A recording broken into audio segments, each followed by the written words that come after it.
If you look a bit closer, you can actually see between the shrinkage gaps, you can actually see structural details. So what we're actually looking at is just the top surface, and all these individual parts are tongue and grooved. So they're horizontally jointed with a groove in one part and a tongue in the other. So that actually would allow for expansion and contraction without the floor actually delaminating or falling apart. It's a traditional way of making solid floors. Of course, it's quite complex because these geometrical patterns would require quite a lot of work to actually make the grooves and tongues on all the sides. So it's a lot of work. Below that is very likely a subfloor in pine, most likely, which would be laid perpendicular to the grain direction of this floor. But of course, the grain runs every direction. So I would say it's very likely that, that there's large joists running on the shortest distance, in that case, around this direction. And then the floor would have been laid perpendicular to that, and then the top floor would be laid perpendicular to that. So I would say it's likely that there's larger joists running this way, and then the subfloor running this way, and then the floor on top of that. I think it's walnut. But again, we can do a little microscopy to make absolutely sure, because it sounds odd, but the difference between walnut and mahogany, especially an aged walnut, can be quite difficult to identify.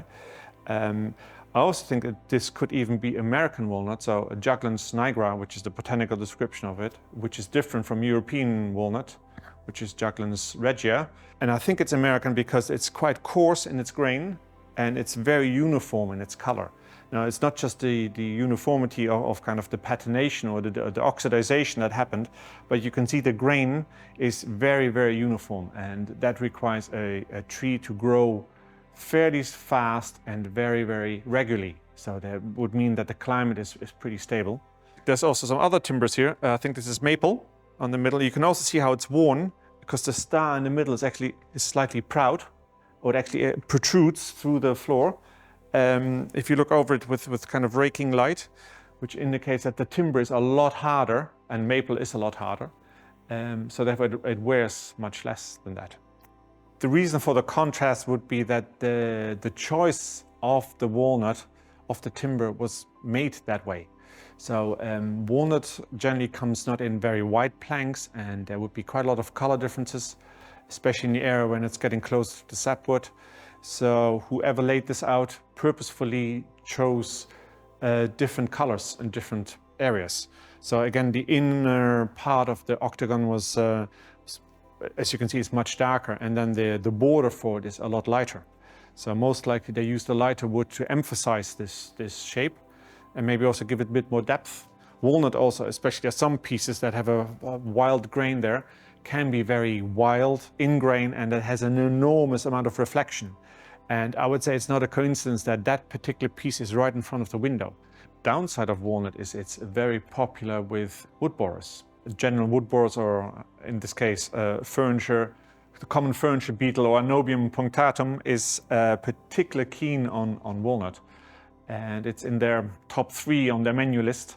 So, and again, every craftsperson knows that. And so you could say there was an additional risk of choosing walnut for potential infestation. Again, mahogany would have never been touched by any other wood borer in Europe, so therefore there would have been 100% certain that nothing would touch mahogany. But the walnut would be high risk.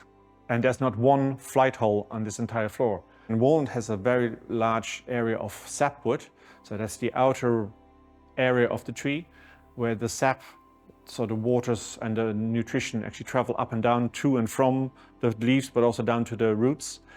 And that whiter area has a high contrast compared to the hardwood or the inside of the tree. And traditionally that would have always been removed, because any sapwood, again, attracts wood borers quite a lot. You can see some very small lines where you have very small areas of very light timber, which is connected to the walnut, which is the last residue of the sapwood, where they obviously weren't able to remove it fully. Sometimes on floors you see actually where that sapwood is attacked by wood borers, but only the sapwood, and they wouldn't touch the hardwood. In regards to the technique on this floor, I would describe this as a parquetry floor. So it's made out of parts put together, compared to intarsia, whereby you have a solid piece and you remove material and then replace that with another contrasting material, which then forms the contrasting bits. So all of this is parquetry, with the center section being the intarsia bit. So the lighter star is formed by removing some of that walnut and replacing it with the maple.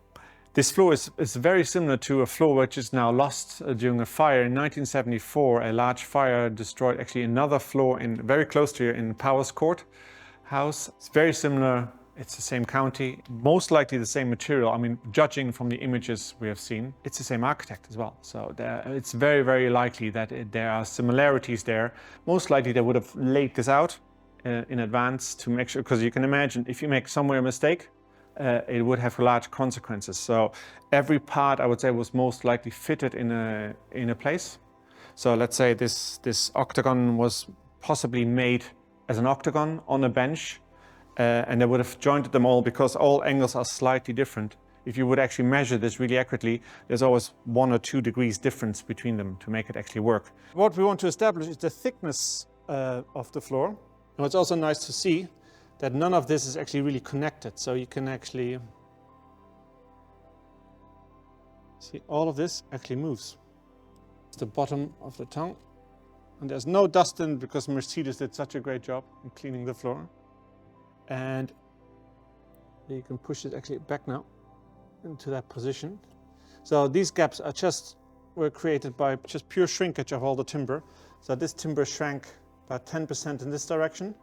It only shrinks about 0.5% in length and about 2 to 3% in thickness. So the biggest shrinkage always happens across the grain, so from left to right. And that's why these gaps are actually here.